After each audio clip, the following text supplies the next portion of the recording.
aujourd'hui, je vais vous parler de deux choses, mais avant, je vous demande un moment de silence pour ceux qui continuent toujours à se battre pour leur liberté et pour la nôtre. Merci. Aujourd'hui, on va parler, et la semaine prochaine, des exceptions et de la programmation concurrente. Ce sont deux concepts très intéressants et très nouveaux, et en plus, je vais vous donner la sémantique et plein de choses. Pour les exceptions, comment est-ce qu'on peut faire du code qui traite des choses qui arrivent extrêmement rarement, mais sans encombrer le code. Si on devait encombrer le code, mettre toutes les cas de figure dedans, pour les trucs qui sont super rares, ce serait bête. Alors les exceptions permettent d'éviter ça. Ça, c'est le premier sujet. Après, la programmation concurrente, c'est un sujet difficile. Et il y a un certain temps, ça a été considéré comme tellement difficile qu'on n'avait jamais osé donner ce sujet en deuxième année. Ça fait maintenant 15 ans. J'ai dit, je voulais faire la programmation concurrente en deuxième année. Il y avait un de mes collègues qui disait, non, c'est pas possible. Bah, je pense que c'est possible, mais vous allez voir si c'est possible. Je vais vous parler donc de ce que j'appelle le data flow déterministe. C'est une forme de programmation concurrente extrêmement simple, tellement simple que je l'appelle concurrency for dummies, la concurrence pour les nuls. C'est extrêmement simple et c'est un des meilleurs paradigmes. Donc je pense que c'est une très bonne idée de l'apprendre. Ok, je vais commencer par parler d'abord des exceptions. Comment traiter des situations exceptionnelles, donc extrêmement rares. Par exemple, la division par zéro. On fait un calcul, en général, tout va bien. Mais dans un cas extrêmement rare, on peut par erreur diviser par zéro ou ouvrir un fichier qui n'existe pas. On essaye d'ouvrir le fichier, ou on l'a ouvert, il existait, et un petit malin a enlevé le fichier sur l'ordinateur, et après on essaye de lire un fichier non existant. C'est deux situations qui arrivent, mais qui sont extrêmement rares. Ça peut être des erreurs dans le programme, program errors, mais aussi des erreurs qui viennent du monde extérieur, qui viennent s'imposer sur vous, comme le petit malin qui enlève le fichier. Dans un système d'exploitation, on a plusieurs programmes qui tournent en même temps. C'est concurrent. Et du coup, ça peut arriver. Quelqu'un change le nom d'un fichier et pendant que quelqu'un d'autre est en train de le manipuler. Donc ce sont des situations qui arrivent. Et si on ne fait rien, eh bien, dans le meilleur des cas, le programme se plante, mais ça peut aussi donner des trucs très bizarres. Mais en fait, il faudrait gérer ça. C'est ça les exceptions. Et pour faire ça, il faut étendre le langage. Avec ce que nous avons vu jusqu'à maintenant, on ne peut pas faire ça. Il faut étendre avec un nouveau concept. Ça s'appelle des exceptions. Et c'est une extension aussi de la machine abstraite. Donc vous allez savoir exactement comment ça marche. Et la plupart des langages communs comme Java ou C# ou C++ ont ces concepts presque exactement comme je vous le dis ici. Donc c'est un concept qui est largement utilisé. Et quel est le principe? C'est basé sur un principe que j'appelle contain, principe d'endiguement, c'est de limiter les dégâts, de faire des digues pour limiter les dégâts des inondations. Quand il y a une erreur qui arrive, on divise par zéro, vous devrez pouvoir continuer, réparer l'erreur et continuer, détecter, réparer et continuer sans problème. C'est ça l'idée. Et on voudrait aussi que l'erreur influence le plus petite partie du programme que possible. Ici, les exceptions permettent de faire ça dans un langage comme Java. Il y a d'autres langages qui font encore mieux. Ça, c'est le langage Erlang que je vais vous expliquer après. Fait beaucoup mieux que ça, mais Java est encore vachement utilisé et les exceptions que je vous explique ici, ça sert pour un langage comme Java, hein, où tout le programme tourne dans un grand espace mémoire et quand il y a une erreur, on ne veut pas que ça casse tout. Donc il y a le principe d'endiguement. On va définir ce qu'on appelle un contexte d'exécution. C'est comme un endroit du programme avec une sorte de barrière, frontière autour. Et quand il y a une erreur, ce sera à l'intérieur de ce truc. Et à la frontière, il y a ce qu'on appelle un exception handler, une routine pour détecter et éventuellement corriger l'erreur pour que ça on ne voit pas ça à l'extérieur du contexte. Ça, c'est l'idée. Ça, c'est l'idée conceptuelle. Je vais vous faire un petit dessin. Après, je vais vous montrer ce que ça fait dans l'exécution. Mais d'abord, il faut avoir une bonne idée sur le concept.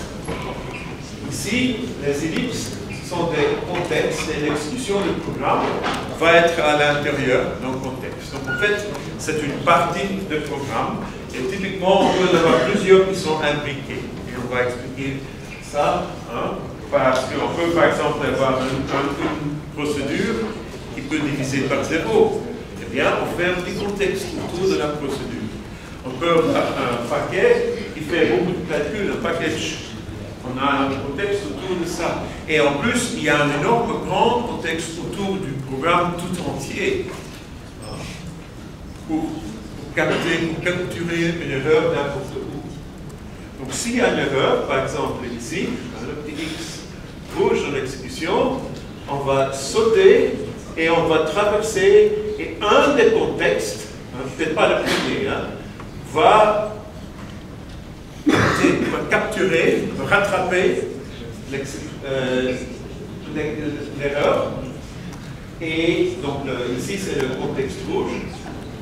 Et là, il y a une routine qui va détecter ce que c'est comme erreur, qui va éventuellement corriger les données et faire que le programme puisse continuer.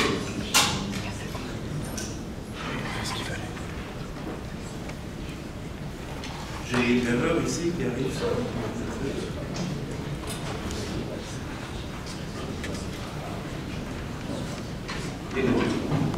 C'est pas grave, on n'a pas vu là, mais là j'ai vu une autre programmation. Ok, c'est bizarre.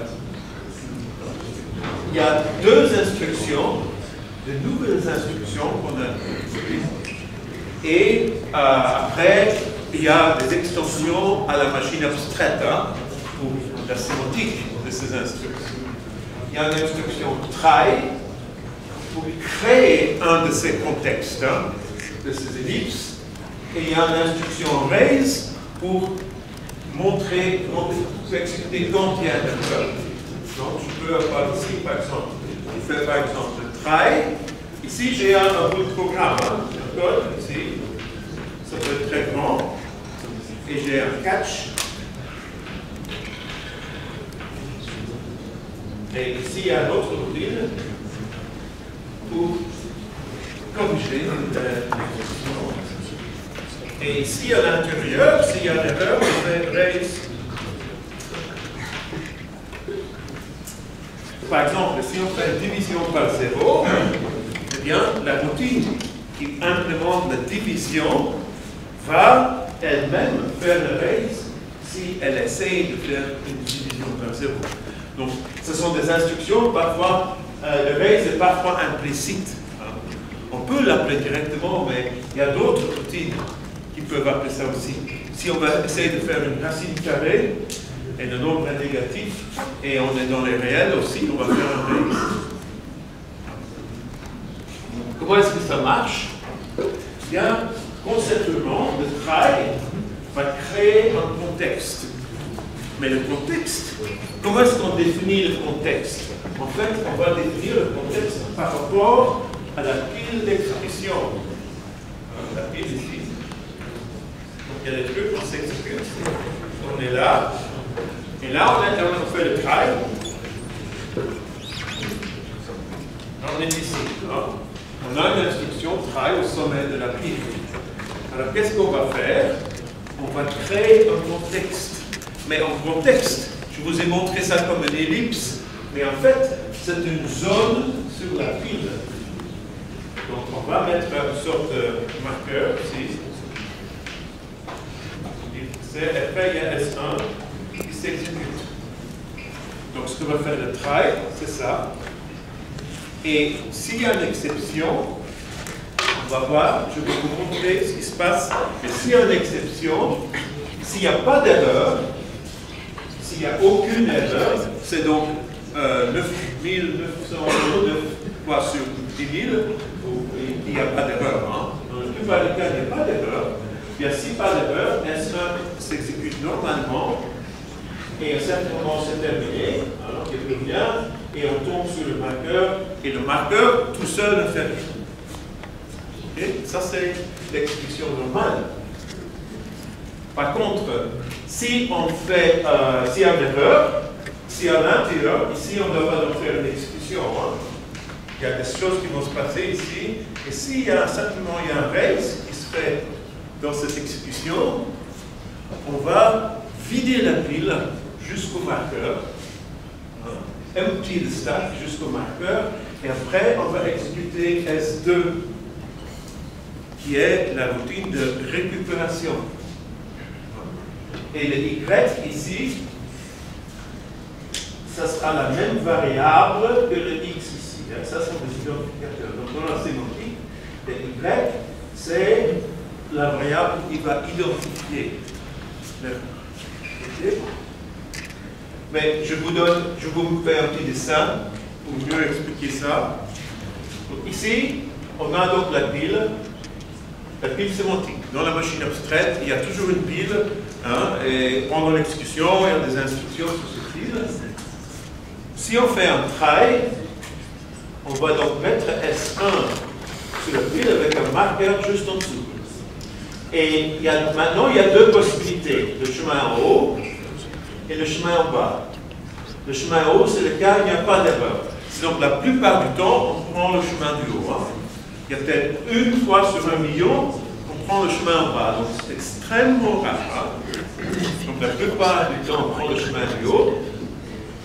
Donc, à un certain moment, S1 se termine, normalement, il n'y a plus rien, il n'y a que le marqueur, et quand le marqueur est au sommet, eh bien, on l'enlève, il ne fait rien.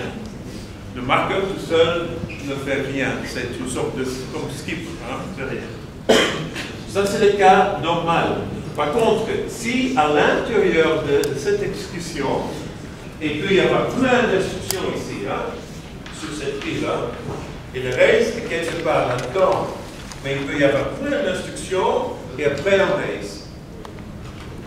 Alors, ce qui va se passer, c'est que on va donc annuler l'exécution. Ça veut dire que ce que va faire le raise va rejeter, éjecter toutes les instructions sur la pile jusqu'au marqueur. Donc, on vide la pile. Tout le reste de l'exécution du contexte est annulé complètement. Et après, on arrive jusqu'au marqueur. Et dans le marqueur, on va remplacer le marqueur par S2. Mais S2 avec un bon environnement. Hein. La variable Y va pointer vers la même variable que X. Okay. On peut écrire ça en règle d'exécution, mais je vais pas le faire parce que bon, c'est pas extrêmement compliqué. Vous pouvez voir dans le livre comment on voit ça. Mais en fait, ici, vous voyez l'essentiel de ce qui se passe. Et du coup, à ce moment-là, on va donc annuler tout le reste. Ça veut dire que si on fait un long calcul, et à l'intérieur de ce calcul, on fait une division par 0, il est clair que ce calcul ne vaut plus rien. Il n'a plus la peine de continuer. Et donc, on ne fait plus rien de ce calcul, on éjecte toutes les instructions. C'est quand même fort comme action. Hein? Et on remplace par S2. Et S2, en principe, va essayer de corriger la chose. Par exemple, si on a une procédure qui calcule une certaine variable, et le calcul n'a pas marché, peut-être que S2 va trouver une autre manière de calculer cette valeur. Ou va peut-être afficher un message à l'utilisateur en disant désolé, on ne peut pas continuer, quelque chose comme ça. Mais S2 fait donc le nécessaire pour corriger ce problème. Vous voyez qu'on n'a pas besoin donc de encombrer le code de S1. Le code de S1, c'est exactement comme s'il n'y avait jamais d'erreur. Et je vais vous donner un exemple tout à l'heure pour voir comment ça marche. Donc, ça c'est l'exécution. Mais vous voyez, le zone, le contexte, c'est ça. Ça c'est un contexte d'exécution. C'est une zone sur la pile à partir du marqueur jusqu'au sommet. Et c'est ça qui correspond à l'ellipse dans le diagramme. Et on peut donc avoir des zones imbriquées. Ici, par exemple, on a 3 instructions try imbriquées. Et on voit que le premier try va créer contexte 1, premier marqueur, le deuxième un autre, le troisième un troisième. Donc ça fait des contextes imbriqués sur la pile. Et donc c'est assez intéressant de voir comment ça marche. Hein? Parce que là, c'est vraiment lié à l'exécution sur la pile, cette idée-là. Et ça, c'est très naturel. Hein? Par exemple, supposons que dans S1, supposons que c'est un très très gros calcul. Un énorme calcul avec déjà 10 000 lignes de code à l'intérieur, là, possible. Et là-dedans, il y a des procédures qui ont elles-mêmes des trails. Donc, avoir des trails imbriqués, c'est complètement normal. Donc, c'est une situation qui arrive très très souvent. Okay? Donc ça, c'est la sémantique des try-catch dans la plupart des langages que vous avez utilisés. Donc en Java, c'est exactement cette sémantique-là, avec une autre syntaxe. Mais ce qui se passe dans l'exécution, c'est exactement ça. Je vous donne un exemple maintenant pour vous montrer l'avantage de ça. Voici c'est un petit programme ici, eval. Et eval, on donne un tuple. C'est un genre d'interpréteur. Hein? Je peux faire par exemple eval. Et ça, c'est une sorte de calculette. Plus 5 times 3, 4. Et ça va faire un calcul. 3 fois 4, ça fait plus 5. 12 plus 5, ça va envoyer 17. Donc, eval, c'est le genre d'interpréteur qui calcule les valeurs. Mais supposons que quelqu'un va, au lieu de faire plus, l'appelle avec minus. Hein, le programmeur pense, ah, c'est un calculateur, je peux donc tout faire, je peux faire une soustraction, minus. Mais il n'y a pas d'implémentation pour minus. Et donc, c'est donc une erreur. Il n'y a aucune valeur qu'on peut donner. Et donc, le programme est fait pour lever une exception, bad expression. Et eux, c'est l'expression qui est mauvaise, avec le minus dedans. Et quand on exécute l'eval, on peut faire comme ça, hein, browse eval plus 23 times 5, 5, etc. Mais si je fais un minus, alors on fait catch x. Alors, si je fais une expression erronée, on va capter, on va annuler, hein, parce que c'est une fonction récursive. Vous voyez ça? C'est une fonction récursive ici. Et si on a une expression extrêmement grande et impliquée, l'erreur peut se trouver à l'intérieur, très profondément à l'intérieur de l'expression. Et c'est pour ça qu'on va enlever tout ça. Hein? C'est une fonction récursive. Donc il peut y avoir plein de traces sur la pile. Et c'est pour ça qu'on doit enlever tout ça. Hein? Quand on fait le raise, on enlève, même si on est dans la profondeur d'une expression très impliquée, on va enlever tout ça, annuler tout ça. Ça n'existe plus. Et on va simplement faire browse x, là, ça va dire bad expression. Ça va dire quelle est la mauvaise expression que je pourrais l'afficher. Et vous voyez, le code, il est très simple. Ce code est très naturel. La plupart du code qui est écrit là, c'est ce qu'on fait dans le cas où il n'y a pas d'erreur. Eh bien, je vous demande maintenant d'écrire une fonction qui fait la même chose, mais dans un langage qui n'a pas d'exception.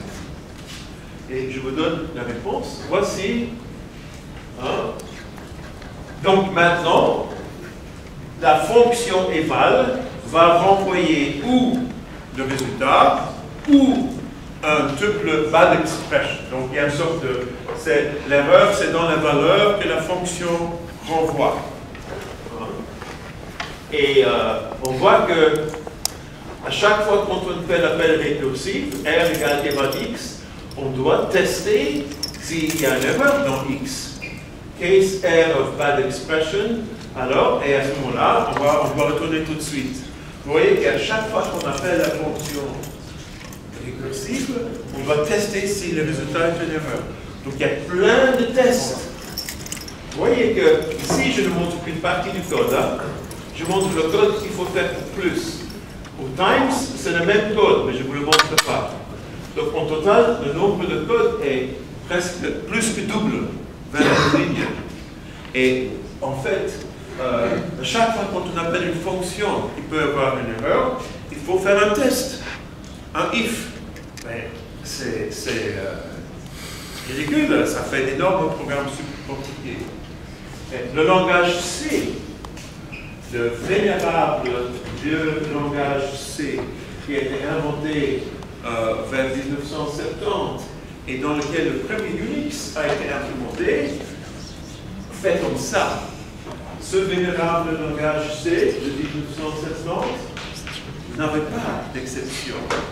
Et c'est pour ça qu'en Unix, on a ce qu'on appelle error codes.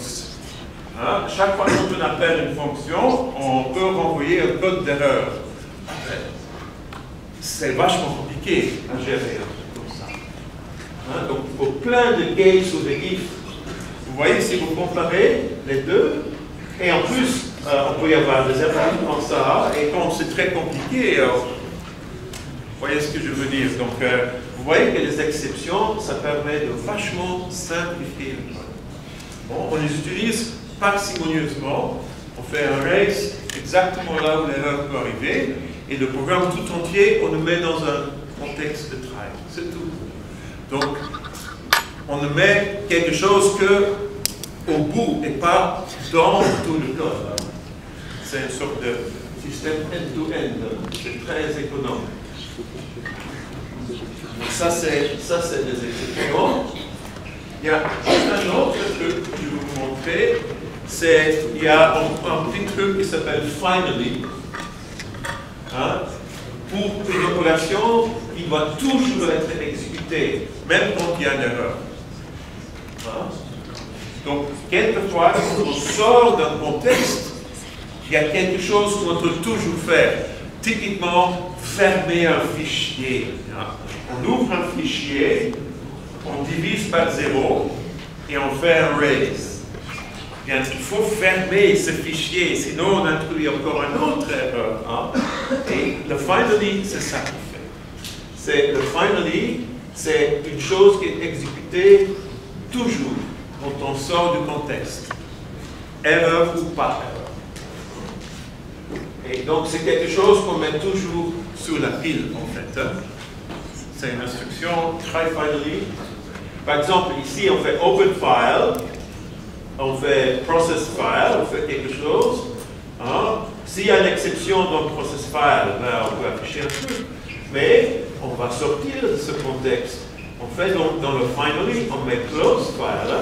Ça veut dire qu'on va toujours fermer le fichier quand on sort. Même si on a fait une exception. Okay? Donc c'est ça, c'est tout. Donc il y a try, catch et finally. Et avec ça, on a un jeu d'opérations qui est complet. Et maintenant, je vais simplement vous expliquer un peu comment ça marche en Java. Donc Java, la sémantique, c'est exactement ça, mais avec un peu la sauce, fait un peu avec la sauce Java. L'exception, c'est un objet, et qui hérite de la classe exception, qui est elle-même une sous-classe de throwable. Et il y a deux types d'exceptions Java, des exceptions checked, vérifiées, et des exceptions unchecked, non vérifiées, parce que certaines exceptions, le compilateur peut vérifier qu'elles sont correctement utilisées. On peut déclarer qu'une classe peut faire trop de certaines exceptions et le compilateur peut vérifier que c'est utilisé correctement. Ça, c'est checked. Ça, c'est à cause du typage de Java. Mais il y a toujours des unchecked. Il y a toujours des trucs qui peuvent arriver et le compilateur ne peut rien faire. Runtime error. Par exemple, dans la mémoire RAM, on a, disons, des mots de 64 bits. Si un rayon cosmique tombe sur un de ces bits et le change, c'est une erreur. Et si on ne fait rien, eh bien, on a corrompu une valeur. Alors, la plupart des bons systèmes, ils ont ce qu'on appelle de parité. Ils ont un 65e bit et qui est toujours là pour que le nombre de bits qui sont 1 est toujours pair. Et si ce nombre est impair, ça veut dire qu'il y a une erreur. Et si on essaye de lire cette case, exception, runtime, le programme ne peut pas continuer, la valeur a été corrompue. Ça, c'est un unchecked exception. Okay? C'est un truc qui peut toujours arriver. Par contre, vous, en tant que programmeur, il faut toujours utiliser le checked, parce que ça fait partie de l'interface du programme. Une exception, c'est une façon pour un objet de sortir. Et donc, ça fait partie de l'interface de l'abstraction. Donc, il faut essayer de toujours utiliser le checked. Ça, c'est pour Java. Et ils ont un syntaxe un peu différent. Ils ont, au lieu de raise, ils ont throw. Raise, c'est comme lever un petit drapeau. On lève la main. Mais throw, c'est jeter un ballon. Et catch, c'est l'attraper. C'est ça l'intuition. Donc en Java, c'est throw pour l'exception et catch pour l'attraper. Et il y a aussi le finally. Donc ça, et on peut avoir différents types d'exceptions. C'est comme si on avait une sorte de case pour choisir la bonne routine. Et la dernière chose qu'on veut dire sur les exceptions, c'est le bon style et le mauvais style. Comment les utiliser? Il y a une mauvaise manière de les utiliser et il y a une bonne manière. Ici, par exemple, ceci est une bonne manière. On va lire un fichier et faire une action pour chaque item. While not stream in the file, process stream next door. Ok, très bien. Et tout ça, on met dans un try finally. Et dans le finally, on met stream.close. C'est totalement bien. L'opération d'exécution correcte va tranquillement fermer la fichier. Ça, c'est la bonne. Ça, c'est un bon style. Par contre, voici un mauvais style. Le mauvais style, c'est qu'on utilise une exception pour faire un truc qui est normal, qui n'est pas une erreur, mais qui arrive normalement dans une exécution normale. Donc, on mélange les erreurs et les bonnes exécutions. Ici, par exemple, j'ai for, point virgule, ça c'est une boucle infinie, process stream next. Eh bien, si on arrive à la fin du stream et on essaie de faire stream.next, on va avoir une exception. Stream end exception. Eh bien, on fait un catch. Et si après on fait stream close. Mais ça, c'est en fait très mauvais. Parce que lire un stream jusqu'au bout, c'est normal. C'est un truc qu'on fait tout le temps. Et on va toujours arriver au bout à un certain moment. Ce n'est pas un truc exceptionnel ou une erreur. Donc avec ce style, on mélange du code bon et du code erroné. Mais pour un programmeur, c'est un cauchemar. si on voit un code, on ne sait pas si ce code est bon ou est fait pour traiter quelque chose de mauvais. Il faut les séparer, ces deux. Sinon, la maintenance pour un programme devient quasiment impossible. Donc ça, c'est un mauvais signe. Ok, ça c'est pour parfait. Voilà, et comme ça, c'est tout ce que je vais vous dire sur les exceptions. Vous avez quand même vu la sémantique. Je vais terminer maintenant pour les abstractions de données.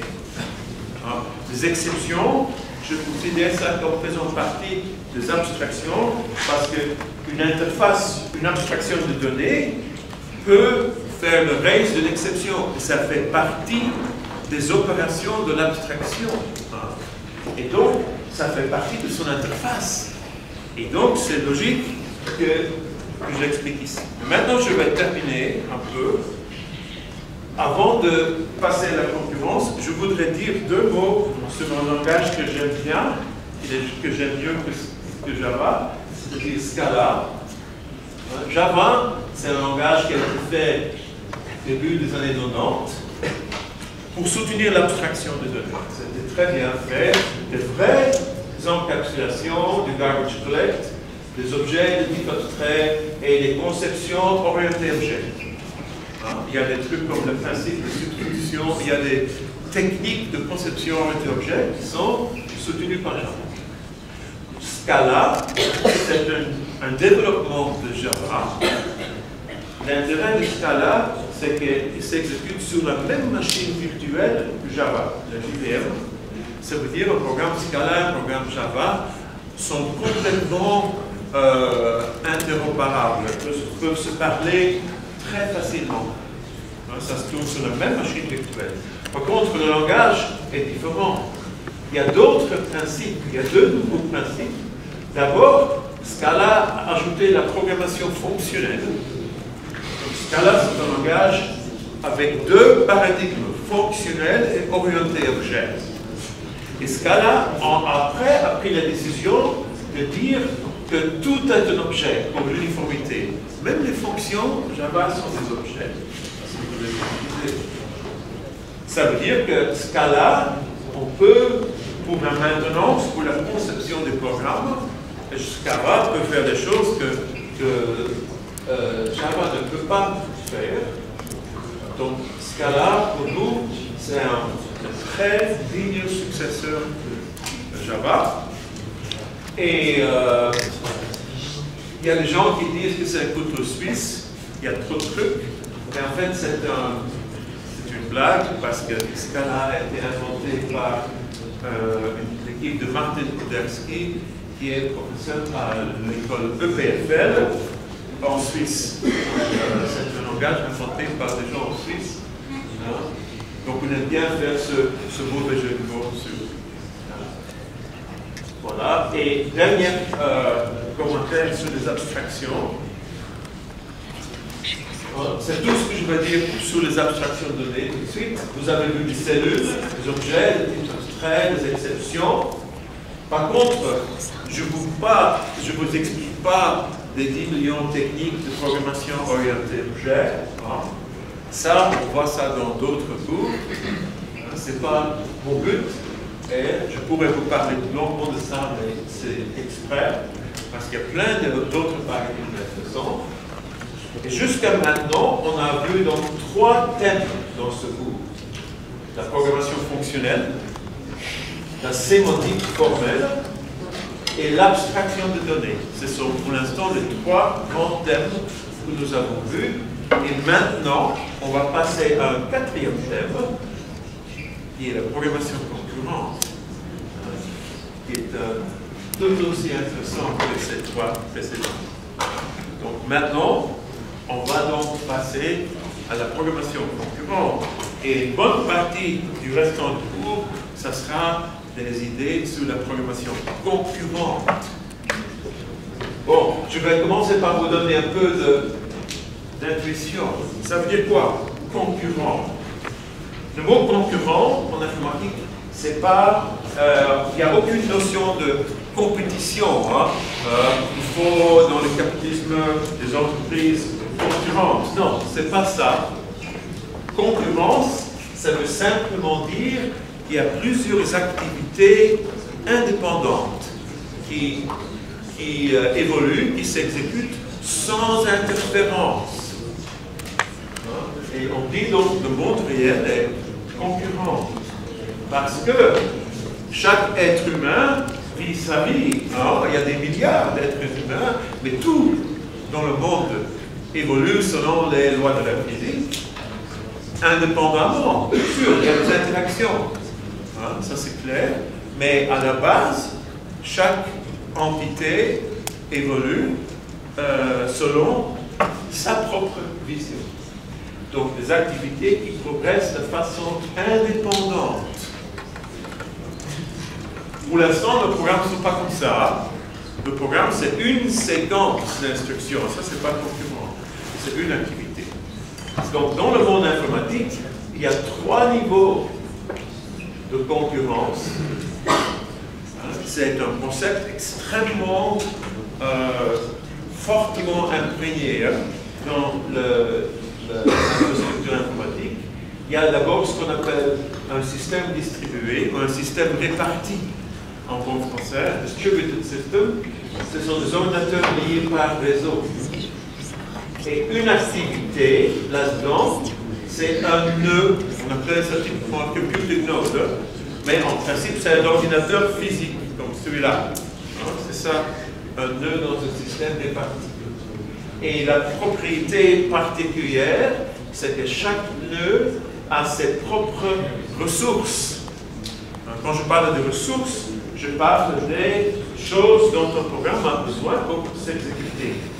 Typiquement, la quantité de mémoire ou la taille du disque, la puissance du CPU, du processeur, et il y a d'autres trucs, la connexion réseau, l'affichage, ou même d'autres choses, les senseurs, température, ça peut être plein de choses, mais une ressource, c'est quelque chose qui existe en quantité limitée et qu'il faut réserver pour utiliser. Et donc, il n'y a pas une quantité infinie de ces choses-là. Et donc, un computing node a ses propres ressources. Okay? Ça, c'est le premier niveau. Le deuxième niveau, c'est la gestion d'un computing node. Donc, le premier niveau, c'est, disons, tout l'Internet. C'est un système réparti extrêmement grand. Mais chaque nœud dedans, c'est un ordinateur, et il y a aussi un programme qui le gère, qui s'appelle Operating System, c'est un système d'exploitation. Et une activité sur un ordinateur s'appelle un processus, process. Et la propriété particulière du processus, c'est qu'il se partage les ressources. Tous les processus ici se partagent les ressources de cet ordinateur, mais chaque processus a un espace de mémoire indépendant. Donc, pour chaque processus, on a l'espace de mémoire qui n'est invisible pour les autres processus. Ça, c'est géré par les systèmes d'exploitation. Par contre, ils se partagent les ressources de l'ordinateur. Ça, c'est donc pas la même chose que deux ordinateurs. Deux computing node qui a ses propres ressources. Le processus n'a pas ses propres ressources. Le processus est une sorte de parasite qui utilise les ressources de son hôte, de l'ordinateur. Et le troisième niveau, le processus, c'est l'exécution d'un programme en fait. Il y a une activité concurrente à l'intérieur d'un processus encore plus fin. Et ça s'appelle un thread. On peut dire un fil en français. Et les threads ne sont pas les mêmes choses que les processus parce que les threads se partagent l'espace du processus. Okay? Donc ça, c'est les trois niveaux. Et donc pour tout ça, vous voyez que les systèmes informatiques sont extrêmement concurrents. Et jusqu'à maintenant, on n'a pas vu ça. Et donc, il faut le voir, parce que sinon, 99% du monde informatique, on ne va pas le voir. Et donc, on va faire la programmation concurrente. C'est extrêmement naturel. Les systèmes informatiques sont naturellement concurrents. Et beaucoup d'activités sont naturellement indépendantes. On On peut avoir plusieurs programmes qui s'exécutent ici de façon totalement indépendante. Je peux charger un fichier, en même temps je peux faire une compilation et je peux jouer un jeu, tout ça en même temps, sur des activités indépendantes. Il faut donc que le langage soutienne ça. Must be supported by the language. Donc on a donc ce qu'on appelle un programme concurrent. Donc c'est un programme dans lequel il y a plusieurs activités qui s'exécutent en même temps. Et ces activités peuvent quelquefois interagir. Les activités sont, à la base, elles sont indépendantes, mais elles peuvent interagir si le programmeur le veut. Elles peuvent synchroniser et communiquer. Synchroniser, c'est une activité attend qu'une autre activité fasse quelque chose. Par exemple, je veux lire un fichier et il y a un autre processus qui est en train de créer le fichier. J'attends que le fichier est créé. Ça, c'est une synchronisation. Et on peut aller plus loin et on peut faire de la communication. C'est de l'information qui passe d'une activité à une autre. Un canal de communication entre deux activités. Donc ce sont les deux façons pour les activités concurrentes à interagir, mais sous le contrôle du programmeur. Donc c'est ça que nous allons voir. Le problème avec la concurrence, c'est qu'on peut le faire, ça peut être très compliqué. Very hard. Il y a des trucs. Il y a un truc en particulier qui s'appelle non-déterminisme, que nous allons voir. Il y a ce qu'on appelle the race conditions, que nous allons voir aussi. Des courses, on appelle ça. C'est quand deux activités sont en train de toucher la même chose et laquelle va terminer en premier, bien ça dépend. Et donc, le comportement du programme est imprévisible. Ça s'appelle race condition ou reentrancy, deadlocks, livelocks, fairness, équité. Une activité va utiliser une partie du CPU, mais si le système est mal fait, une autre activité peut lui voler tout ça, et pour que la première activité n'a plus aucune utilisation du CPU. Il va donc mourir de faim, on appelle ça. Ça s'appelle starvation. Et pour éviter ça, il faut une équité, fairness, aussi la cohérence, consistency. S'il y a des données partagées entre plusieurs activités, il ne faut pas qu'ils se marchent les pieds. Ça, c'est donc déjà assez compliqué. Mais il y a des trucs qui le rendent encore plus compliqué. La distribution. Si on a des ordinateurs séparés, c'est encore plus compliqué parce que envoyer un message d'un ordinateur à l'autre, ça prend du temps. Et on ne peut pas tout de suite voir ce qu'il y a là. Il faut attendre la réponse. Donc c'est encore plus compliqué. Et enfin, le summum de complexité, c'est quand on a ce qu'on appelle des pannes partielles. Si on a un système avec 100 ordinateurs qui se parlent, il y en a 2 qui tombent en panne. Les 98 autres, en principe, ils doivent continuer, même s'il y en a 2 qui tombent en panne, ou le réseau qui tombe en panne est parti. Donc une partie du système peut tomber en panne. Ça, on voit rarement ça sur un ordinateur. Si j'ai un programme qui se plante, c'est tout le programme qui se plante, ou non. Par contre, dans ce système distribué, on peut faire une partie qui se plante. Et le programme doit quand même continuer à marcher. Ça, c'est à peu près les plus compliqués pour dire des programmes qui peuvent faire ça. C'est pas simple. Mais ces deux choses-là, nous n'allons pas voir ça dans ce cours-ci. Si vous allez apprendre, si ça vous intrigue, vous voulez apprendre comment faire marcher des trucs, même qu'il y a plein de pannes, il y a le cours Info 23. Mais nous, on va simplement voir la programmation concurrente sur un ordinateur. Et le Graal, le Holy Grail, la chose qu'on veut vraiment obtenir, c'est qu'un programme concurrent soit aussi facile à écrire qu'un programme séquentiel. En général, ce n'est pas le cas, du tout même. En général, c'est extrêmement compliqué à faire un programme concurrent, sauf il existe un paradigme dans lequel la programmation concurrente est simple. Un seul. Il s'appelle la data flow déterminisme. C'est une forme de programmation fonctionnelle. Hein?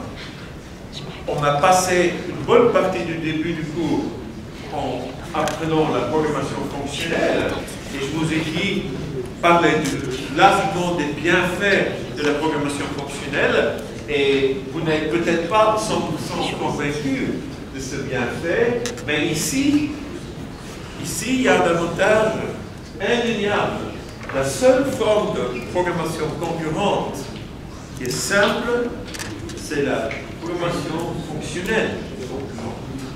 Et c'est ça que nous allons voir tout de suite, tout à l'heure, après la pause. Voilà, ça s'appelle un peu de suspense. Parler de seul et unique paradigme qui est le meilleur. C'est vraiment le meilleur pour la programmation concurrente. Il n'y a aucune concurrence. Mais pour situer ça, avant de vous donner dans les détails, je veux un peu vous donner le contexte.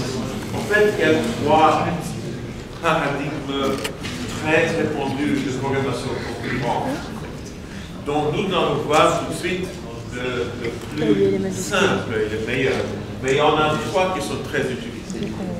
Donc le plus simple, c'est le data flow déterminisme.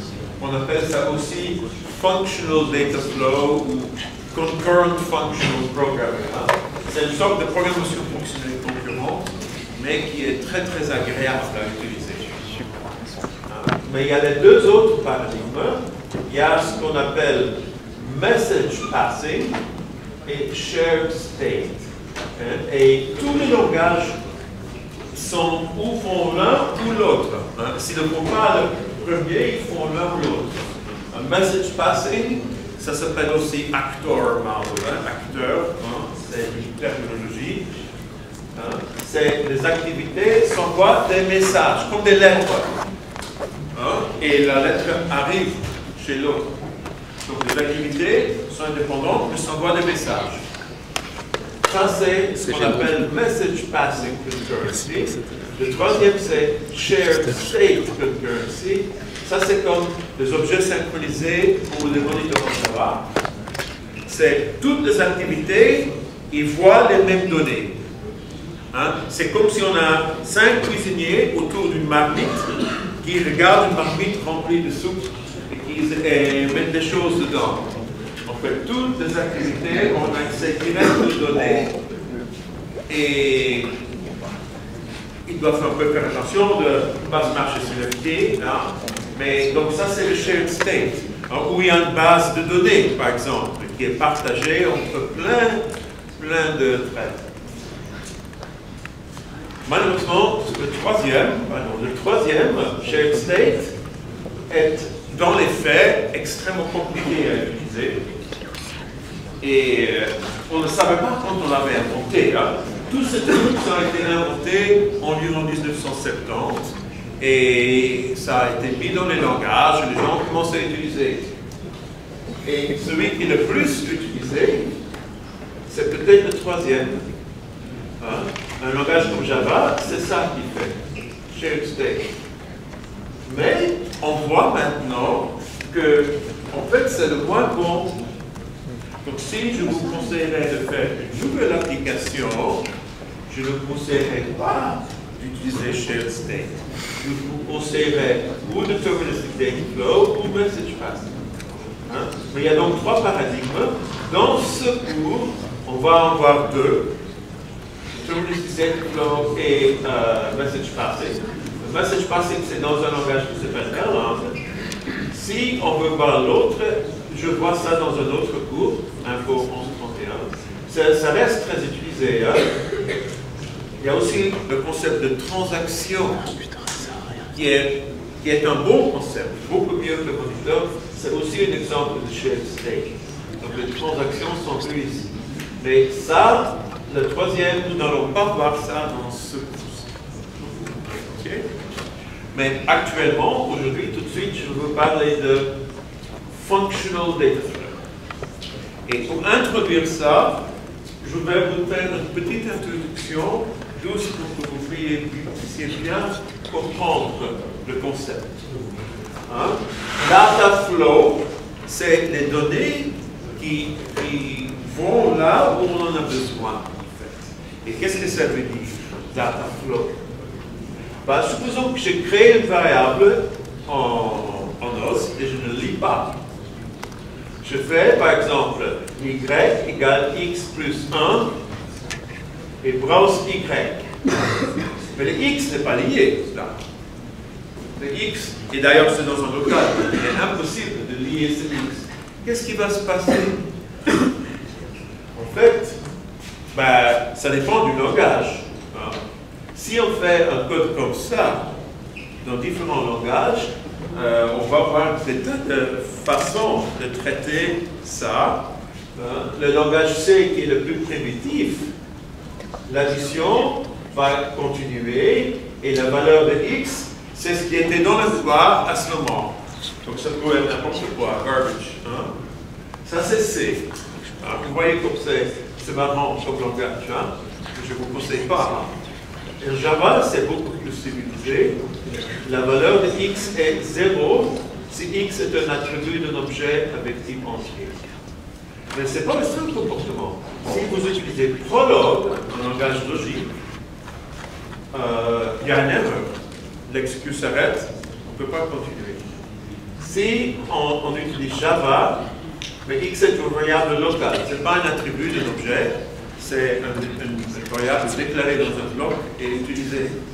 Là, le compilateur va voir que cette variable n'est pas initialisée. Le compilateur va détecter une erreur. En OS, qu'est-ce qui va se passer là?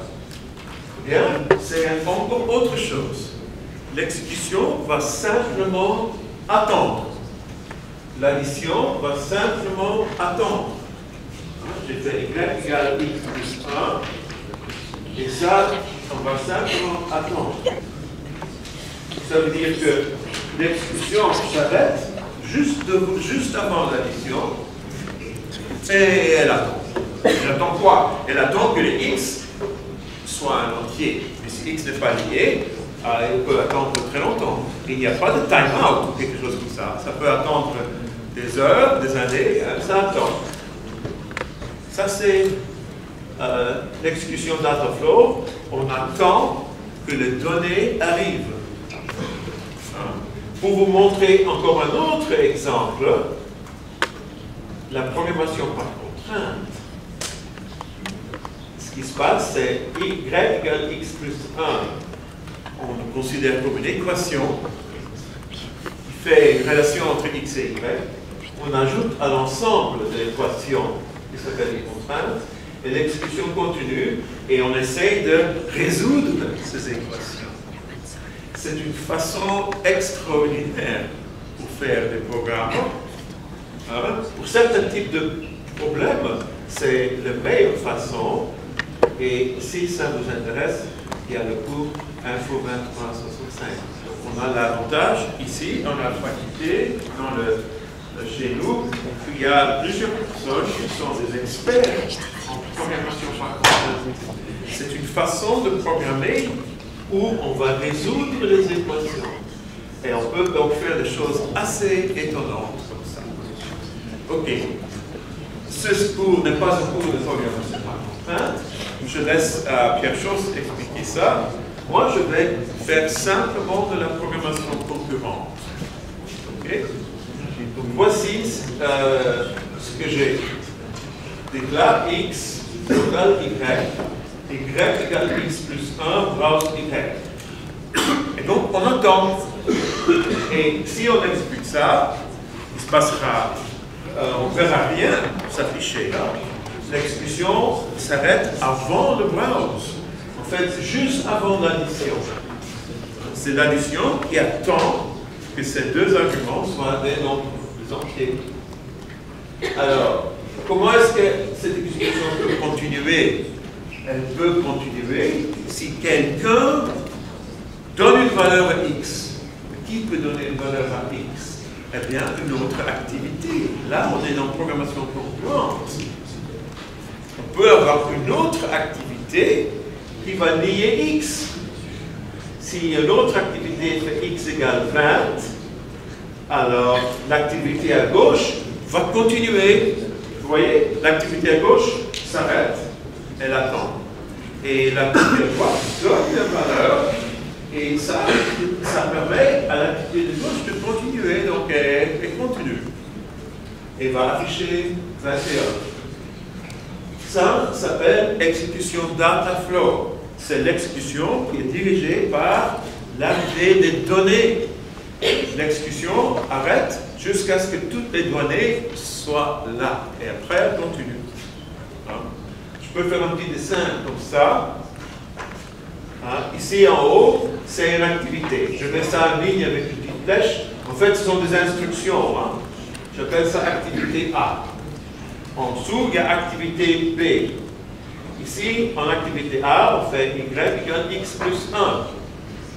Alors, activité A s'arrête au point 1. Et activité A va simplement attendre. Pas d'erreur, pas de time-out. Juste, elle continue et elle attend. Tout simple. Jusqu'à ce que quelqu'un lui donne quelque chose. Et activité B, à un certain moment, on va faire x égale 20. À cet instant-là, l'activité A peut continuer. La donnée 20 est passée de B à A, et ça permet maintenant à l'addition de continuer. Vous voyez comment ça marche? Et à ce moment-là, on va afficher 21. Donc A attend l'arrivée de données. C'est le data flow. C'est ça, data flow. Et ça marche toujours. Supposons que l'activité B est plus rapide que A, et B va lier X avant que l'activité A arrive au point 1. Supposons maintenant que le 2 est avant le 1 dans le temps. Alors, quand l'activité A arrive au point 1, le X est déjà lié. Eh bien, très simple. Activité A ne va simplement pas attendre. Elle continue. Comme ça. Alors, à ce moment-là, activité A n'a pas besoin d'attendre. Et donc, dans les deux cas de figure, où elle attend, ou elle n'attend pas, mais dans les deux cas de figure, le résultat, c'est le même. Dans les deux cas, elle va afficher 21. Vous voyez que le résultat ne dépend pas du fait que A attend ou pas. C'est déterministe. Ça veut dire que le résultat est toujours le même. Okay? Ça, c'est le data flow. Ça fait une synchronisation. A attend B, mais aussi une communication. La valeur de X passe de B à A. Okay? Ça, c'est la clé. Il faut comprendre ça. Tout est bâti là-dessus. C'est la seule idée, en fait, dans la programmation. Ok, là, je parle d'activité. Je fais des lignes. Mais en fait, le langage a un soutien pour ça.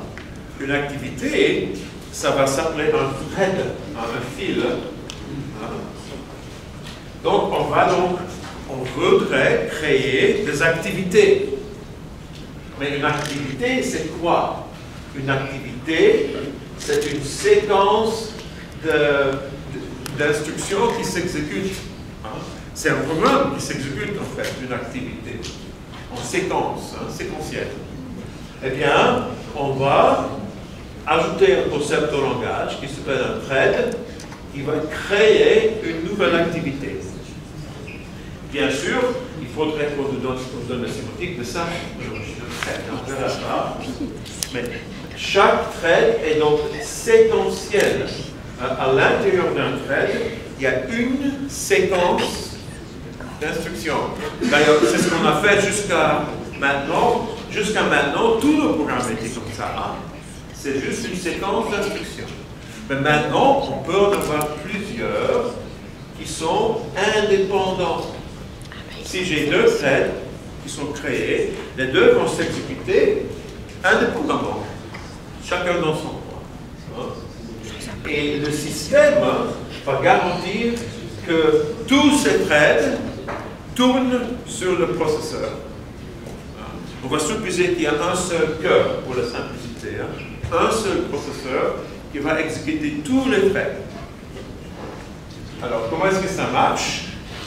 Eh bien, le système va basculer entre threads. On va simuler l'exécution simultanée en laissant chaque thread exécuter un petit peu, après l'autre, après le premier, mais on fait ça tellement vite qu'on a l'impression que les deux threads avancent de façon simultanée. Ça s'appelle une sémantique de entrelacement, interleaving. C'est toutes les exécutions des threads sont considérées comme une grande exécution. C'est juste que parfois c'est le premier thread, parfois c'est le deuxième, premier, deuxième, on bascule. Et le système va garantir que chaque thread va recevoir une partie équitable du processeur. Si j'ai deux threads, typiquement, ils vont recevoir 50% chacun du processeur. Si je crée un troisième, alors chaque thread va recevoir 33%, ainsi de suite. S'il y en a 100 threads, chaque thread, quand ici s'exécute en même temps, va recevoir 1%. D'accord? Ça, c'est les systèmes qui garantissent ça. Et deux threads peuvent communiquer, bien sûr. On a vu ça. Si ce sont deux threads, il y a une variable. Là, c'est X, c'est un identificateur, mais il y a une variable derrière qui est partagée entre les deux threads. Et ça permet une communication. La variable qui correspond à X dans l'exemple. Et donc, on a donc une nouvelle instruction dans le langage noyau. On commence à beaucoup les créer. Avant la pause, on avait créé try, erase. Maintenant, on a encore un autre, thread end. Ça se multiplie un peu, on a plein de nouvelles instructions. Donc si on fait thread SN, l'instruction S va s'exécuter dans une nouvelle activité. Si je fais déclare X, thread browse X plus 1 end, thread X égale 1 end, ça c'est un petit programme. En fait, il y a trois threads dans ce programme. Il y a le thread principal. Quand je commence à exécuter ça, c'est dans un thread. Après, on crée deux autres. Un thread avec browse et un autre qui fait juste X égale 1. Donc en fait, c'est un programme avec trois threads, trois activités. Et qu'est-ce que ce programme va faire? Ça dépend dans quel ordre les threads vont s'exécuter. Si je fais X plus 1 et X n'est pas lié, alors on attend. Si je fais X égale 1, alors le X plus 1 peut continuer. Si je fais X plus 1 tout de suite, et je fais X plus 1 après, alors les X plus 1 n'ont pas besoin d'attendre. Vous voyez? Donc il y a plusieurs exécutions possibles. Ça dépend comment est-ce que le système va les choisir. Le système est libre, il va les choisir comme il veut. Donc il y a plusieurs exécutions possibles, mais à la fin, on va toujours afficher 2. Le résultat sera toujours le même.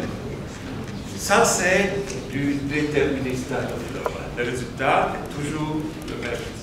Ça, c'est un exemple de data flow déterminisme. Et on va faire des programmes plus compliqués. Et vous allez voir le genre de programme qu'on peut faire avec ça. Ça, c'est un petit programme encore un peu plus sophistiqué. J'ai 4 variables. J'ai désigné x0, x1, x2, x3. J'ai 2 threads qui font des additions et j'ai un browse. On peut voir ça comme il y a un thread ici. X1 égale 1 plus x0 x0, et après x3 égale x1 plus x2.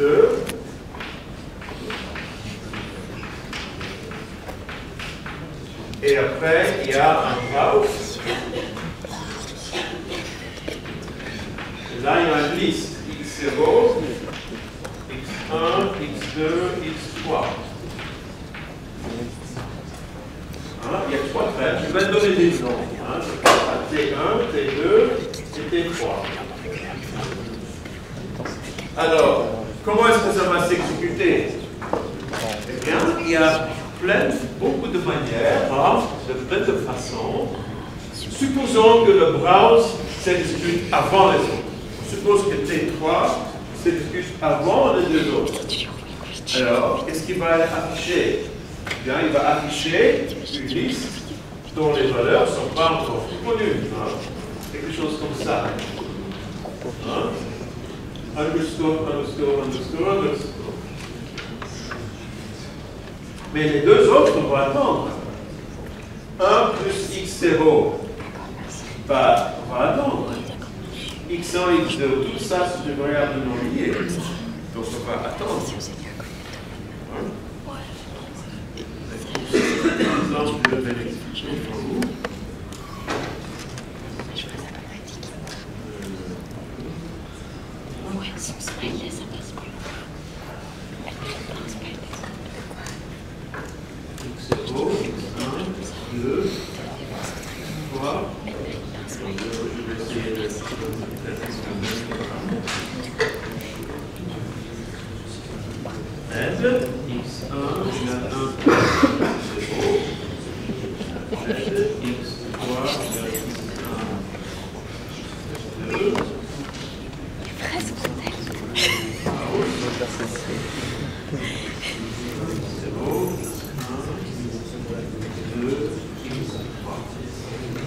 Alors, quand j'exécute ça, les deux threads vont bloquer, vont attendre. On dit qu'ils vont bloquer, les additions vont bloquer, vont attendre. Par contre, le browse, il va s'exécuter. Voilà ce qui se passe ici.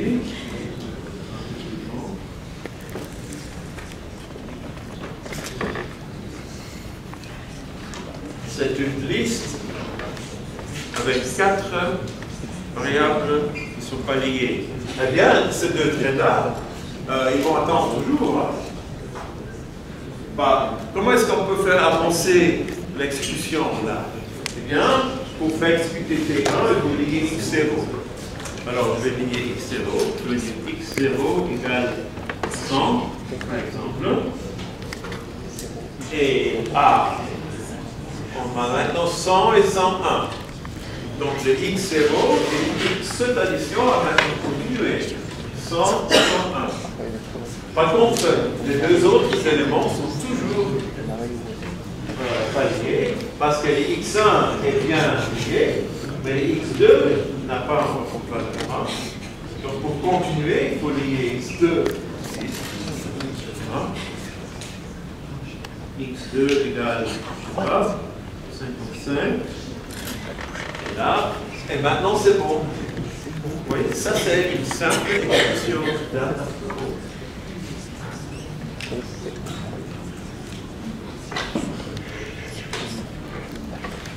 C'est un peu ce qui se montre ici. Donc les deux threads vont attendre parce que les deux additions n'ont pas tous les arguments. 1 plus x0 va attendre, x1 plus x2 va attendre. Si on fait x0 égale 4, eh bien, le trait en rouge va s'exécuter et on va afficher ici 4, 7 underscore. Le deuxième trait, donc le premier trait est maintenant terminé. Là, je le mets en gris. Le trait a terminé son exécution, il disparaît. Le deuxième attend toujours.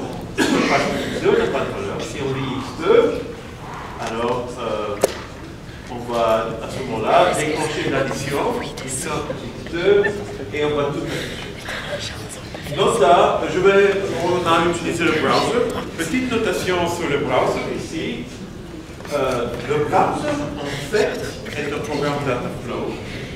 je ne vous l'ai pas dit tout de suite jusqu'à maintenant, mais maintenant je peux vous dire, le browser a exécuté avec ses propres threads. Quand j'affiche ça dans le browser, le browser va créer 4 threads. Les threads attendent que la variable ait une valeur pour mettre à jour l'affichage. Donc le browser a un comportement Dataflow. Il peut mettre à jour l'affichage quand les données arrivent. Dataflow. Attention, ça ne marche pas avec les cellules. Le browser, c'est du Dataflow fonctionnel. Ça ne marche pas avec les cellules. Il y a des bonnes raisons pour ça. Une cellule, on peut l'affecter plusieurs fois, des dizaines, des centaines, des milliers de fois. Et donc, il n'y a pas une valeur qui sera la valeur de la cellule. Ce n'est pas fonctionnel, une cellule. Ça peut changer de valeur beaucoup de fois. Et ça, en fait, le browser est fait pour être un programme purement Dataflow. Donc, le browser ne va pas marcher. OK, ça c'est le concept. Mais maintenant, on va aller plus loin. Maintenant, on va programmer avec des agents et des flows, des streams. Avec ce que nous connaissons maintenant, on peut faire beaucoup de choses. Qu'est-ce que j'ai ajouté au langage? Un thread et une variable Dataflow, une variable qui attend qu'elle soit liée. Alors, maintenant, on va faire des programmes concurrents plus sophistiqués. Je vais définir d'abord un stream, un flow. C'est une liste qui se termine en une variable non liée, tout simple. Ce n'est pas une liste qui se termine en nil, mais il y a une variable à la fin qui n'est pas liée. Ça c'est, je vais appeler ça un stream. Si j'ai par exemple S, A, B, C, D, là j'ai une variable à T, ça, S est un stream. Ici je continue à lier.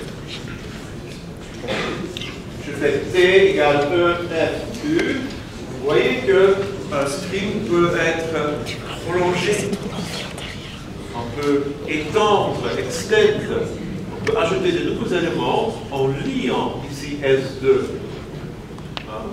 Aussi longtemps qu'on veut. Jusqu'au moment où on termine le stream. Si on met nil là, alors le stream devient liste. Et là, elle est terminée, elle est fixe. Mais aussi longtemps qu'on a une variable non liée ici, on peut l'étendre. Et un stream, en fait, se comporte comme un canal de communication entre deux threads. On commence à faire des programmes du monde. Et je vais vous montrer un petit serveur pour procédure display S, case S of X bar S2, browse X disp S2. Et là, je fais disp S. Qu'est-ce que ça va afficher? Eh bien, le case a un comportement Dataflow, tout exactement comme l'addition. Le case ici a besoin de connaître S pour continuer. Si S n'est pas encore lié, le case va simplement attendre, comme l'addition, jusqu'à ce que S soit lié. Et ça fait un programme avec un canal de communication qu'on peut lire.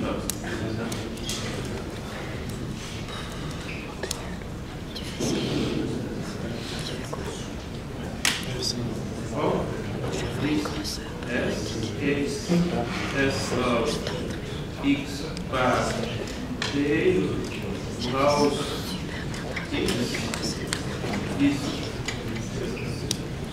D.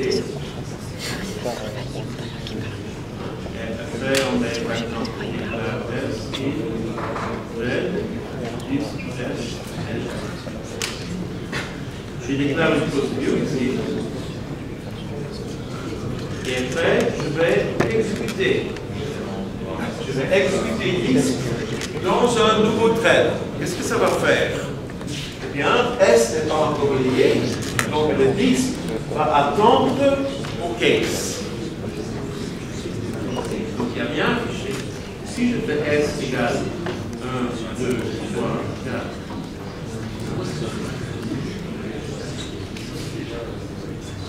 je mets les deux là, on va voir un jour. Si je fais ça, par exemple, S égale 1, 2, 3, 4, S2, eh bien, le disque va pouvoir continuer. Il va afficher 1, 2, 3, 4, et après va attendre sur S2. Vous voyez, j'ai comme un petit serveur qui va lire le canal de communication. 1, 2, 3, 4. Et il attend toujours. Hein. Je peux faire S2 égale, par exemple, comme ça, 5, 6. Donc, disque est comme un petit serveur.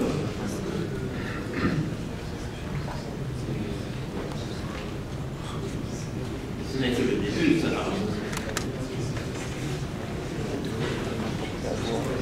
Il faut essayer ça. Hein.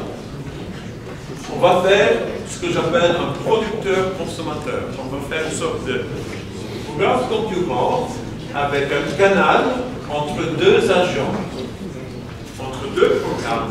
Un programme qui va créer le stream et un autre programme qui va lire le stream. Mais à quoi ça ressemble? Ben, c'est très simple. Le producteur, ici, c'est une fonction qui renvoie n var prod n plus 1. Aïe, c'est une boucle infinie. Bon, on va la ralentir un peu. Je mets un delay 1000. On va créer un élément par seconde. Et le consommateur va lire le stream et va l'afficher. Donc voici le programme. Producteur-consommateur en 3 lignes de code. Thread S égale prod 1, thread disque S. On a donc deux agents concurrents qui vont partager un canal de communication. C'est simple, hein, en comprenant les bons concepts.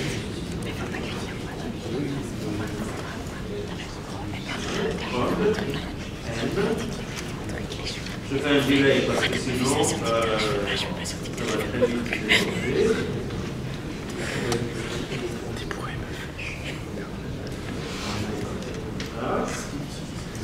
Ça c'est le producteur. On peut aussi faire une mettre là. Ça c'est le producteur qui ne va jamais s'arrêter. S, j'ai un thread. S égale prod 1.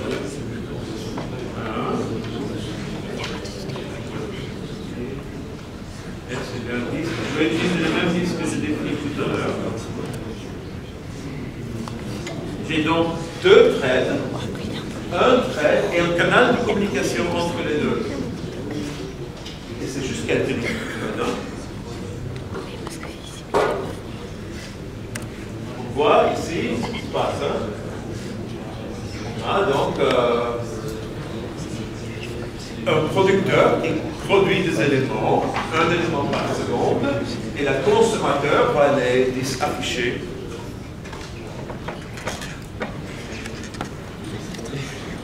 Vous voyez qu'avec cette façon de faire, il est très facile de créer des programmes concurrents. On peut même dessiner ça. Moi, j'aime bien faire dessiner ça. Chaque cercle ici, c'est une activité concurrente qui va lire et écrire des strings. Comme je l'ai défini. Et je vais appeler ça un agent. Un agent, c'est une activité concurrente qui peut lire des streams et qui peut écrire des streams. Donc, prod dans un thread, ça c'est un agent. Thread S égale prod 1 N. Et thread disque SN est un autre agent. Agent P, agent C, hein, producteur, consommateur. Donc on a deux agents et un canal de communication. On a donc un programme concurrent et c'est juste quelques lignes de code. C'est intéressant, non? et on va faire beaucoup plus que ça. Je fais une modification maintenant. Je vais ajouter quelque chose entre P et C. Je vais ajouter ce que j'appelle un transformateur. Transformer. Un transformateur, c'est un agent qui lit un stream et qui écrit un autre. C'est un agent avec une entrée et une sortie. Donc après, j'ai S1 égale prod 1, S2 égale trans S1 et disque S2. Il y a donc deux canaux de communication et trois traits. On peut voir le programme comme ça. On a donc maintenant trois agents. Le producteur qui crée stream S1, le transformateur qui va lire S1 et créer S2, et le consommateur qui va lire S2. Ça, c'est un pipeline, un pipeline. Un pipeline qui est très utilisé. C'est le même genre de pipeline qu'on voit dans les systèmes d'information. C'est exactement la même sémantique. On met des éléments et un autre va lire les éléments. Entre les deux, il y a un canal de communication. Vous voyez ça? Ça marche? C'est quoi ça? Attends, tu vas essayer de Ce genre de choses. Ah, celui-là, déjà. Mais je vais l'ajouter. Non, allez, je le laisse continuer. Je vais faire maintenant. Et je te jure que ça m'a pris une après-midi. Et en fait, c'est cool quand tu le sais, mais tu penses pas. Then x fois x bar. Ça, c'est un transformateur qui va lire un stream et qui va créer un autre. Ça ressemble à une fonction sur les listes. La seule différence, c'est qu'on ne voit pas le il. On suppose que les streams ne vont jamais s'arrêter.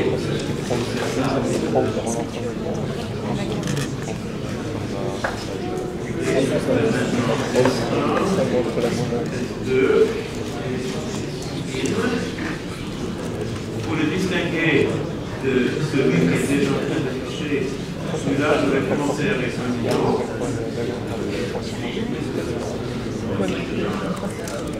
S2 égale 1.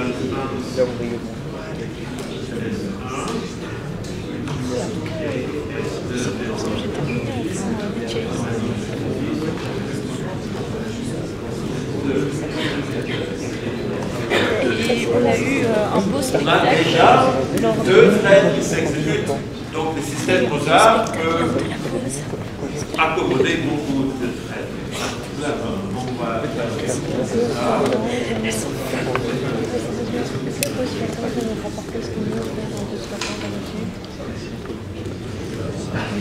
Oui, parce que maintenant, il y a les deux. Il y a le pipeline original et le nouveau avec le transformateur qui s'exécute. Le browse va donc accepter des affichages par plusieurs threads. C'est donc un pipeline qui marche là. Oui, c'est facile là. Quand on a les beaux concepts, le data flow déterministe, c'est le meilleur pour les un agent. Wow, apparemment, ça engendre plein de discussions. J'espère que vous êtes tous très enthousiastes. Un agent, c'est une activité concurrente qui va lire et écrire des scripts, tout simple. Et on voit ça comme une fonction de liste function, qui s'exécute dans un thread. Donc l'agent le plus simple, c'est une fonction qui va lire des listes et qui va créer des listes. Tout simple. Et un stream, c'est simplement une liste qui est en train d'être créée. Vous voyez? Un stream, c'est une liste qui n'est pas encore terminée, qui est encore en train de créer. Okay? et les fonctions sur la liste sont récursives terminales. Vous savez pourquoi c'est important? Ça veut dire que les agents ont des tailles de mémoire constantes. L'agent ne va pas grandir, sinon ce ne sera pas efficace, ce ne sera pas pratique. Les agents que je vous montre sont des programmes totalement efficaces. C'est totalement bonne comme approche. Ce sont des programmes avec taille de mémoire constante, fixe et toute petite. Tout ça basé sur le data flow des variables à affectation unique. C'est très important ça. Single assignment avec synchronisation data flow, ça permet de faire ce que je vous montre. Toutes les fonctions sur la liste, on peut les utiliser comme agents. Tout ce que vous connaissez sur la liste, tout ce que vous avez appris sur la liste en programme, eh bien, ça reste valable. On peut en faire des programmes, des agents concurrents. Il n'y a rien de nouveau à apprendre. Tout ce que vous avez appris reste valable. Y compris le higher order. Je ne suis pas. Toutes les techniques higher order restent valables dans le data flow déterministe. Okay. Donc c'est un modèle extrêmement puissant. Ok, je vais terminer par un peu de sémantique. Je vous ai parlé de thread et je vous ai dit ce que c'est, mais il faut être plus précis que ça. Ça va? Wow. The natives are restless today. On va étendre la machine abstraite. Chaque thread correspond à une pile. One semantic stack. Quand je fais thread SN, je crée une nouvelle. Il y a toujours une séquence d'états d'exécution. Vous vous souvenez, une exécution, c'est quoi? C'est une pile avec une mémoire. Donc on fait un pas.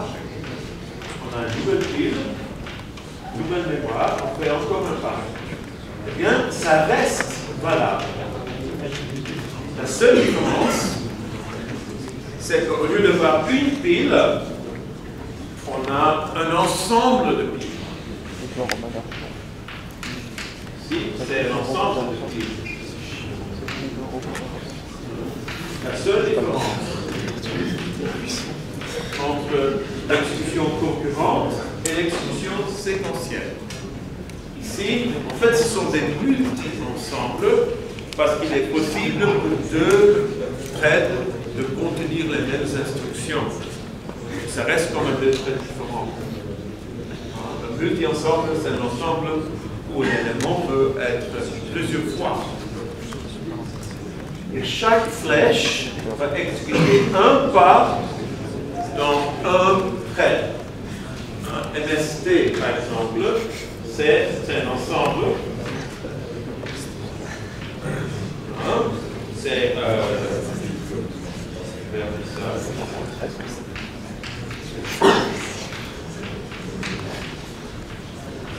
par exemple, 3 piles et STA 0, STB 0, STC 0. Dans MST1, je choisis une de ces piles, n'importe laquelle, et je fais un pas. Par exemple, je garde STA, je fais STB, je fais un pas, et je garde STC. Vous voyez? Là, j'ai fait un pas dans le thread B. Et ça, chaque flèche ici correspond à un pas dans une pile. C'est ça ce qu'on appelle la sémantique d'entrelacement. Ici, par exemple, on choisit la thread B. Ici, on peut choisir la thread A. Et à chaque fois qu'on fait un pas, on choisit une de ces piles. Et bien sûr, on doit les choisir de façon raisonnable et pas toujours choisir la même marque. Et les deux autres ne vont pas être contents à ce moment-là. Il faut être équitable entre les trois. Donc voici maintenant l'instruction thread end. Je le fais avec un dessin simple. J'ai thread SN avec l'environnement E sur la pile ST avec mémoire sigma. Quand j'exécute ça, je crée une nouvelle pile. J'ai maintenant deux. J'ai ST, la pile originale, et une nouvelle pile avec une instruction dessus qui est S. Donc, la sémantique de thread end, c'est de créer une nouvelle pile. Si une de ces instructions ici, c'est un thread end, alors on aura 4 piles après. Donc, le nombre de piles peut changer, peut augmenter si on en crée, mais un thread peut aussi terminer, et là, le nombre de piles va diminuer. OK? Et maintenant, je voudrais faire prendre un peu de recul. La sémantique ici est une sémantique entrelacement. Ça veut dire qu'à chaque pas, je n'exécute qu'un seul trait. Je ne vais jamais vraiment exécuter plusieurs en même temps. Alors, on pourrait se poser des questions. Pourquoi on fait comme ça? Pourquoi on n'a pas une sémantique où on peut exécuter plusieurs threads en même temps? Par exemple, on exécute 2 threads en même temps, pas un. Là, ça s'appelle True Concurrency Semantics. Sémantique concurrente véritable. Pourquoi on ne fait pas ça? En fait, on ne fait pas ça parce que c'est beaucoup plus compliqué. Parce que là, si on a N threads, n'importe quel sous-ensemble de ces N pourrait faire un pas. Pas toujours tous, parce que les threads ne sont pas synchronisés. On peut exécuter un thread sans l'autre. Si on faisait les pas en même temps dans les deux toujours, les deux threads s'exécuteront à exactement la même vitesse et on ne peut pas faire ça. Et donc, on a donc tous les sous-ensembles possibles pourraient être choisis. C'est 2 puissance n, c'est beaucoup. Supposons maintenant, un dernier petit truc. Attends, c'est un peu subtil, donc je veux pouvoir bien expliquer la chose. Supposons que le processeur peut exécuter plusieurs threads exactement en même temps. Alors, à ce moment-là, on peut se poser la question, qu'est-ce qui se passe si 2 threads vont simultanément écrire le même mot en mémoire? Dans ce cas, ce serait possible. Qu'est-ce qui se passerait? Il y aura une sorte d'interférence. Il faudrait que le circuit du processeur doit définir ce qui se passe. Eh bien, ce genre de problème, on essaye de l'éviter. Dans la sémantique, mais aussi dans les processeurs. Avec une sémantique d'entrelacement, on arrive, cette chose-là n'arrive jamais. Il y a toujours un trait qui est avant l'autre. Ils ne sont jamais vraiment simultanés.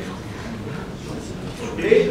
Et le hardware, le processeur, sont construits de la même façon.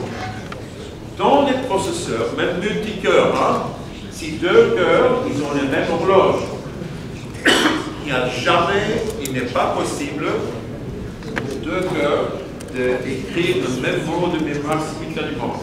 Il y a toujours une désambiguation, il y a toujours un ordre. D'accord? Dans un processeur, par exemple multicœur, on a ce qu'on appelle un protocole de cohérence entre les mémoires caches qui évite ça. Donc, les notions de 2 threads qui écrivent le même mot exactement le même cycle de l'horloge, ça n'existe pas dans le processeur et ça n'existe pas non plus dans la sémantique. Okay? Et donc, la sémantique d'entrelacement est une énorme simplification et donc même le processeur, on va le construire pour respecter ça. Okay? Tout ça pour justifier là, each step executes, each flip arrow executes one step in one thread. Sémantique entrelacée. Okay? Donc je vous demanderai de réfléchir un peu là-dessus. C'est une chose un peu secrète. Ok, je vais m'arrêter là. La semaine prochaine, on va retourner vers la programmation.